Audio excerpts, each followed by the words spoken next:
Ever notice that when you restring your guitar, it will constantly slip out of tune for the first hour or so? What if I told you it didn't have to be like that? Hi, I'm Connor from Roundtable Audio, and today I'll show you how to stretch your guitar strings. Stretching your guitar strings is a great way to quickly break in new strings and get them to hold their tuning without having to wait for them to settle.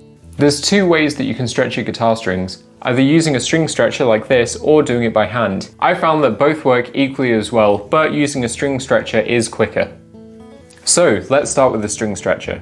This small tool hooks under your string so that you can lift it up and stretch it out. Start by tuning your new strings to pitch.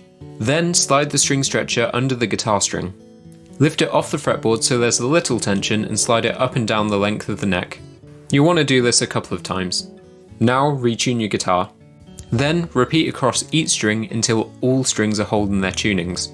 I found that it takes about 2 or 3 passes with the string stretcher for my strings to hold their tuning. It's my preferred method as string stretchers are really easy to use and they're also pretty affordable. But you can always do it by hand as well. I did this for years before I bought my string stretcher and I found it works just as well. It just takes a little bit longer.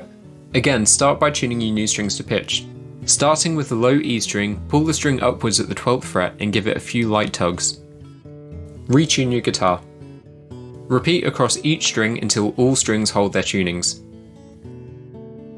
Stretching your strings is a really straightforward job that improves your guitar's tuning stability. A word of warning though, don't overdo it as you can snap your strings. You only need a little force to get it just off the fretboard. If you found this video helpful, giving it a like will help it reach more people, and also consider subscribing for more guitar related content. Thank you.